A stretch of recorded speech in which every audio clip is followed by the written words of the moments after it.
जय श्री राम। मेरा नाम दीप्तांशु गौतम है और हमेशा की तरह आज भी रामायण के कुछ रोचक कथाओं को लेके मैं आपके समक्ष आया हूँ। तो पिछले वीडियो में हमने ये समझा था कि श्री राम, लक्ष्मण और सीता वन में अपना जीवन कैसे व्यतीत कर रहे थे, और ये भी समझा था कि वाल्मीकि रामायण के अनुसार श्री राम, लक्ष्मण और देवी सीता अवतार होने के बावजूद भी साधारण मनुष्य जैसा जी रहे थे और अपने वनवास की अवधि काट रहे थे। तो चलिए आगे बढ़ते हैं। प्रचलित प्रसंग के अनुसार राम ने पंचवटी में जाने से पूर्व दंडकारण्य में राक्षसों को वध करने हेतु एक प्रतिज्ञा ली थी कि मैं ये पूरे आर्यावर्त को राक्षस विहीन कर दूंगा, जिसके वजह से वो जाके पंचवटी में अपनी पर्णशाला बनाते हैं और वहीं पे अपने वनवास के 12 व्यतीत करते हैं। तो उसके बाद फिर ये हम जानते हैं कि कैसे एक बार शूर्पणखा वहां पे आती है और वो राम से शादी का प्रस्ताव रखती है और राम मना कर देते हैं। फिर वो लक्ष्मण के पास जाती है, लक्ष्मण भी मना कर देते हैं। और फिर यहाँ पे एक नैरेटिव क्रिएट करने की कोशिश की गई है कि वाल्मीकि जो रामचरितमानस है उसमें तो ये लिखा हुआ है जैसे कि कैसे राम राम जब मना करते हैं और लक्ष्मण भी मना करते हैं, तो सीता को वो देख के इतनी क्रोधित हो जाती है कि इस स्त्री की वजह से राम ने मुझे मना किया, कि वो उसको खाने जाती है। और फिर राम जो है देवी सीता को बचाने या प्रोटेक्ट करने के लिए लक्ष्मण को बोलते हैं कि इसको अंग भंग कर दो। लेकिन अब यहाँ पे एक ऐसा नैरेटिव सेट किया जाता है आज के समय में, जिसमें कि ये दिखाया जाता है कि बस क्योंकि शूर्पणखा ने राम को अब से शादी का प्रस्ताव रखा था, तो उससे क्रोधित होकर राम ने लक्ष्मण को बोल के शूर्पणखा की नाक काट दी। सो यहाँ पे एक नैरेटिव सेट करने की कोशिश की जाती है आज के समय में। बहुत लोगों से मैंने सुना है कि कैसे उस समय अपने से कमजोर पे या औरतों पे अत्याचार कैसे किया जाता था। खैर, तो जब शूर्पणखा की नाक कट जाती है तो फिर वो जाती है खरदूषण के पास, और वहां पे कैसे ये तो सब जानते हैं कि वहां पे श्री राम ने अकेले 14,000 राक्षसों सहित खरदूषण और त्रिशरा का वध किया है। उसके बाद फिर शूर्पणखा रावण के पास जाती है। तो अब एक जो प्रसंग है, और जैसा बहुत लोग सुने हैं, वो ये भी है कि शूर्पणखा जाके रावण को के पास जाती है तो रावण जो है उसकी कटी नाक को देख के क्रोधित हो जाता है, और कैसे रावण अपनी बहन के अपमान का प्रतिशोध लेने के लिए चल देता है।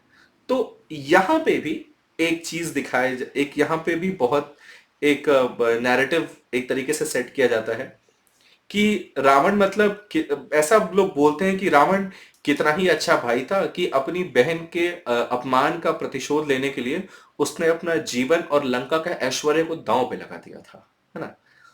तो यहां से फिर रावण का महिमा मंडन शुरू होता है। और यहाँ पे एक ये भी नैरेटिव जो है दिखाने का प्रयत्न किया गया है कि रावण जब सीता को हर के लेके आता है तो रावण तो कितना ही महान पुरुष था कि उसने सीता को उसकी मर्जी के बिना हाथ नहीं लगाया था, और राम ने तो सीता का परित्याग कर दिया था। तो मतलब यहाँ पे कुछ इस तरीके की बातें होती हैं जिसमें कि राम को बहुत लोग ये दिखाने की कोशिश करते हैं कि राम एक मिसोजिनिस्टिक थॉट प्रोसेस वाले और बहुत ही जेलस टाइप वाले व्यक्ति थे, बल्कि रावण तो कितना ही अच्छा व्यक्ति था। तो इस तरीके की कुछ चीजें आजकल के सोसाइटी में बहुत ज्यादा दिखाने की कोशिश की जाती है। तो वाल्मीकि रामायण में जो लिखा हुआ है उसके अनुसार राम, सीता और लक्ष्मण अपने वनवास की जो अवधि है उसमें से 1-2 वर्ष वो चित्रकूट या उसके आसपास व्यतीत करते हैं, और चित्रकूट से जब वाल्मीकि से मिल लेते हैं तो उसके आगे बढ़ जाते हैं। वहां पे आगे बढ़ने के उपरांत वो दंडकारण्य में प्रवेश करते हैं, और वहां पे वो सुतीक्ष्ण ऋषि के आश्रम में पहुंचते हैं, जहां पे कि भिन्न भिन्न समुदाय के ब्राह्मण जो भिन्न भिन्न तरीके से तपस्याएं करते हैं। जैसे कि कुछ लोग एक अंगूठे पर खड़े होकर तपस्या करते हैं, कुछ लोग ये कंधे तक पानी में डूब के तपस्या करते हैं, कुछ लोग सिर्फ सूखे पत्तों का भोजन करके तपस्या करते हैं। ऐसे ऐसे भिन्न भिन्न ब्राह्मण वहां रहते हैं, और वो सारे आते हैं और वो राम को कहते हैं कि हम लोग अपने यज्ञ का एक चौथाई फल कर के रूप में राजाओं को देते हैं, ताकि वो हमारी सुरक्षा कर सकें। तो आपको हमारी रक्षा करनी चाहिए, क्योंकि आप इस समय जो राजा हैं हमारे, उनके आप प्रतिनिधि हैं। तो राम ने फिर वहां पे दंडकारण्य में प्रतिज्ञा ली है कि वो ऋषि मुनियों और मनुष्यों की हानि पहुंचाने वाले राक्षसों का वध करेंगे। जिसके उपरांत वो 10 वर्ष वही सुतीक्ष्ण मुनि ऋषि के आश्रम में और उसके आसपास के अन्य समुदाय वाले ऋषियों के आश्रम में व्यतीत किया है।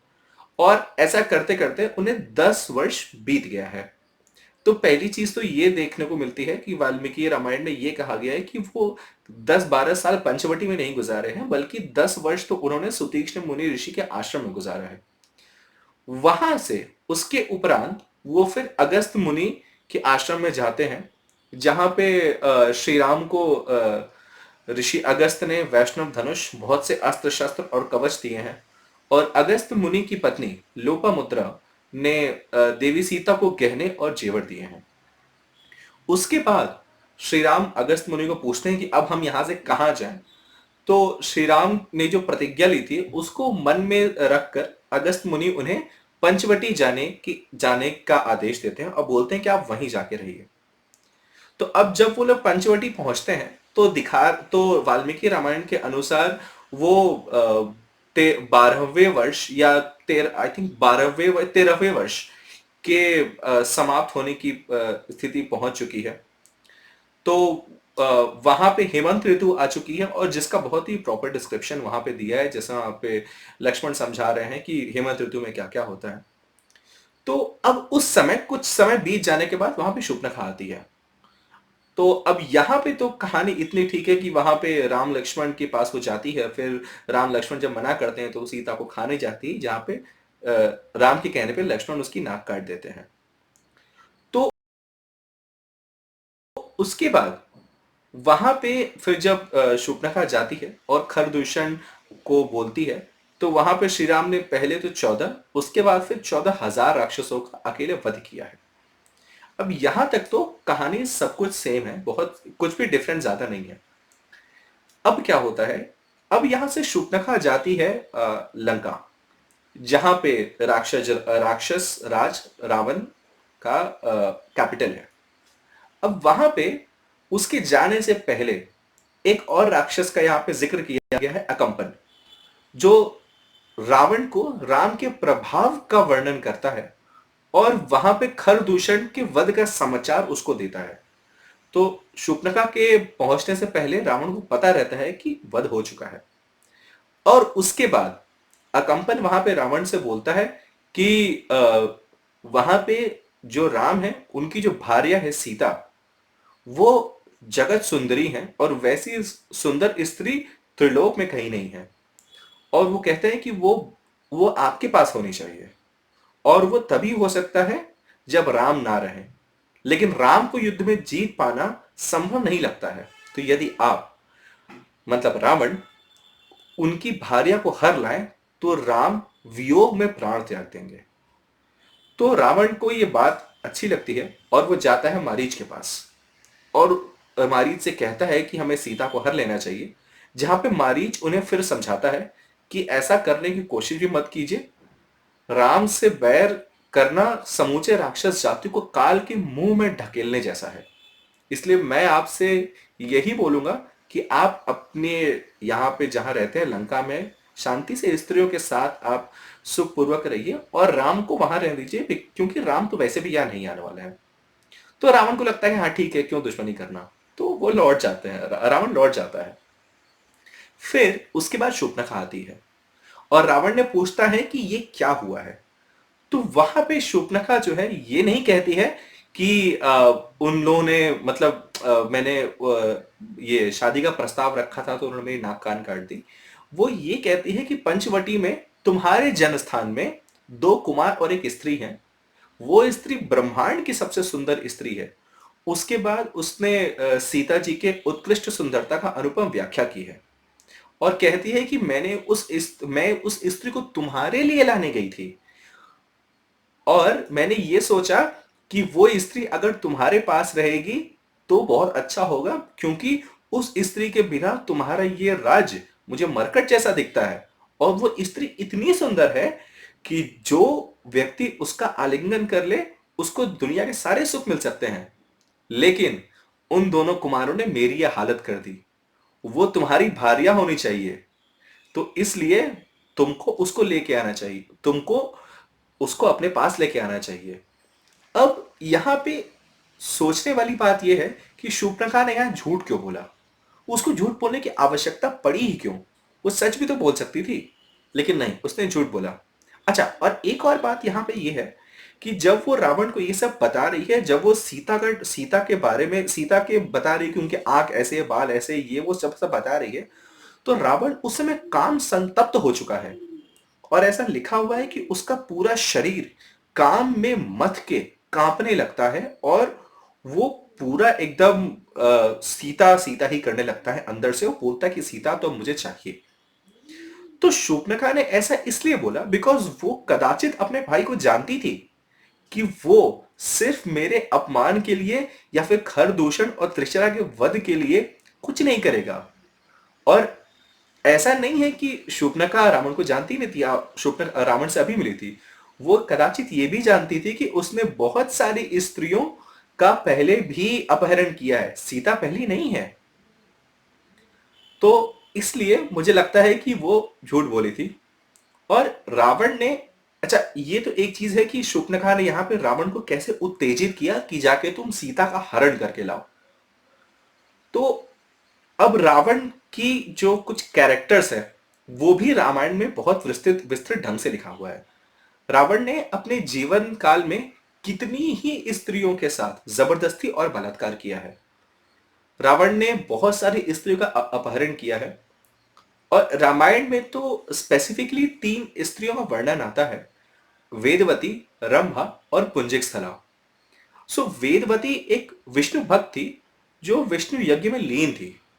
जब रावण उसके रूप से मोहित होके यज्ञ वेदी में उसके बाल पकड़ के घसीटने की कोशिश करता है, क्योंकि वो उसको मना कर देती है, तो क्रोधित होकर वेदवती ने वही यज्ञ वेदी में एक खड्ग से अपने केश काटे हैं और अपने अपमान में इतनी वो लज्जित हो जाती है कि वो वहीं अग्निकुंड में अपने प्राण त्याग देती है। और वहां पे उसने रावण को श्राप दिया है कि आज तुम जो मेरा अपमान कर रहे हो, मैं तुम्हें श्राप देती हूं कि भविष्य में मैं ही पुनर्जन्म लेके तुम्हारी मृत्यु का कारण बनूंगी। जिसके बाद वेदवती ने सीता के रूप में जन्म लिया है। ये जो पूरी कहानी है ये उत्तरकांड के सर्ग 17 में आती है, कैसे पूरी वेदवती की जो व्याख्या है। दूसरी जो स्त्री के साथ जो रामायण में इसका डिस्क्रिप्शन है वो है रंभा का। अब रंभा एक अप्सरा थी जो नल कुबेर की पत्नी थी और कुबेर की पुत्रवधू थी। अब कुबेर जो है रावण का बड़ा भाई था, तो भाई की पुत्रवधू या छोटे भाई की पत्नी भी पुत्री समान होती है।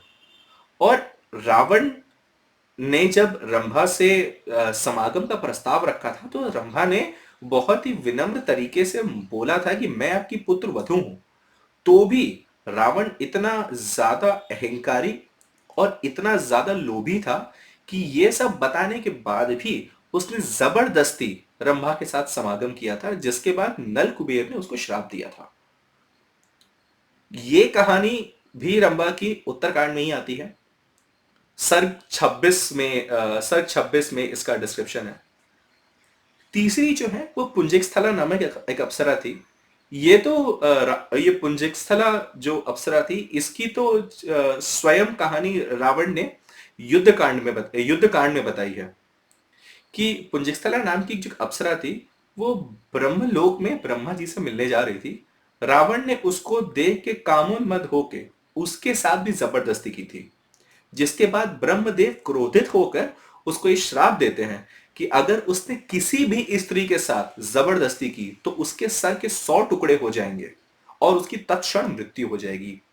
यही वो कारण था जिसकी वजह से सीता देवी की इच्छा के विरुद्ध रावण ने कुछ नहीं किया, और हर बार वो देवी सीता की इच्छा जानना चाहता था और वह चाहता था कि सीता उन्हें हाँ बोल दे।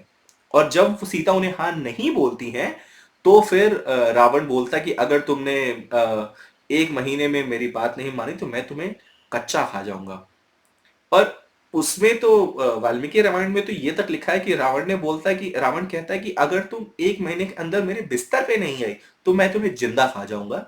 तो इस तरीके की गंदी भाषा और इस तरीके का चरित्र था रावण का, जिसका आज के समय में लोग महिमा मंडन करने से थकते नहीं है। तो अच्छा, और ये तो पुंजिक स्थला की बात है। एक और इंटरेस्टिंग चीज ये सुनने को मिलती है किष्किंधा कांड में, जब जामवंत जी हनुमान जी को प्रोत्साहित कर रहे हैं कि आप कूद सकते हैं, है ना, और कैसे रामचरितमानस में लिखा हुआ है राम काज लेके तभी अवतारा सुनते भयउ पर्वताकारा। तो उस समय भी वहां पे जामवंत जी ने समझाया है कि हनुमान जी की उत्पत्ति की कथा सुनाई है।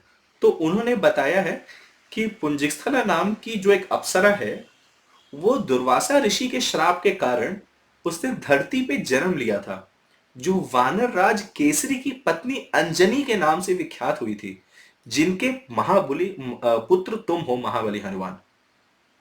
तो पुंजिकस्थला जो है वो एक तरीके से क्या, जब वो अवतार लिए हैं तो उनके पुत्र हनुमान जी हैं। तो इसका भी उल्लेख रामायण में किष्किंधा कांड के सर्ग 66 के श्लोक 8 और 9 में मिलता है, जहां पे जामवंत हनुमान जी को उनकी कथा सुना रहे हैं। तो आज हमने जाना है कि कैसे प्रचलित कथाओं के अधूरे ज्ञान की वजह से आधुनिक चलन के मद में होकर कैसे लोग दुराचारियों का महिमा मंडन करते हैं। और क्योंकि लोगों ने वाल्मीकि रामायण और इतिहास को ना पढ़ा है और नहीं जानते हैं कथाओं को, तो उनको पता ही नहीं होता कि दुराचारियों की कितनी घृणित आचरण के विषय में क्या बोला जाए। तो एक बार फिर से मैं आप लोगों से यही विनती करना चाहता हूं कि इतिहास को पढ़ें, कथाओं को जानें और मिथ्याओं को भंग करें। जय श्री राम।